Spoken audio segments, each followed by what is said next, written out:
In this demonstration, I'm going to show you how pretexting works as part of a larger social engineering campaign. Now, to help me with this short example, let's call up a company on my speakerphone here and see if we can trick the receptionist into giving me some details about the model of printers that they have, and maybe I can figure out a good attack vector to use against them as part of my pen test. Hi, big old corporate headquarters. This is Sally. How may I help you? Yes, hello. My name is Bob Smith with Ink and Toner Express.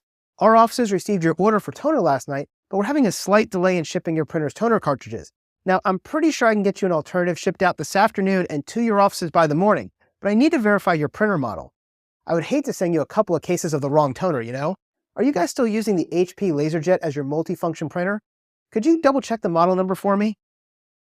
Let me check. Hold on 1 second, please. All right, now, while she's off looking for that, let's talk about this pretext for a second. I have no idea what kind of printer they're even using, but I bet she has no idea either. So if I just pick one of the big brands like Epson or HP or Lexmark, hopefully she's going to go check for me, and if I get it wrong, she's going to fill the details in for me. Mr. Smith, I just checked, and it says it's a Konica Minolta C368, not an HP.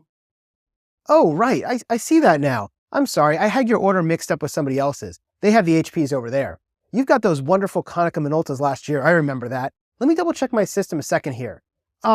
Yes, I see it now. The Konica Minolta BizHub C368. Perfect. I see your order was for 2 cases of black, 1 case of cyan, 1 case of magenta, and only half a case of yellow. Now, here is where I'm going to try to push my luck and get some additional details from her.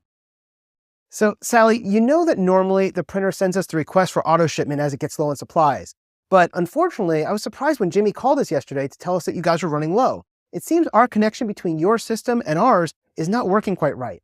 I was wondering if you could do me a really big favor so we can get this fixed. I just need you to double check the IP address on the printer and make sure that I have it right in our system.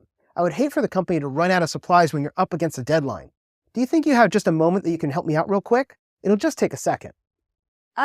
Yeah, I guess so. How do I check the IP address on a printer? Oh, it's really easy. All you have to do is go over to the printer, on the touchscreen, press the I in the upper right corner. When that comes up, just snap a picture with your cell phone, bring it back here, and you can read me the details of what I need. Do you think you could do that for me?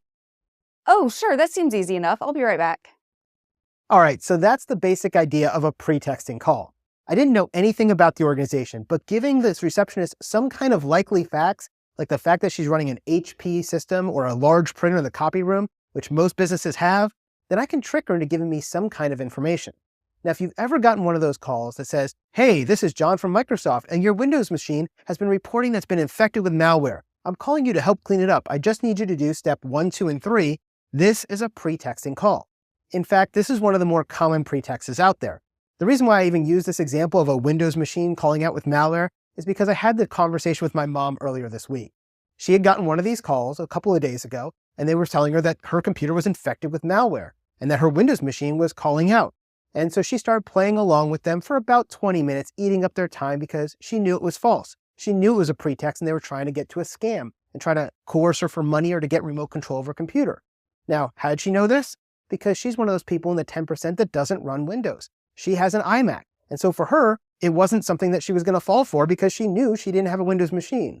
You want to make sure that you do good user training with your staff so they understand never to give information out over the phone.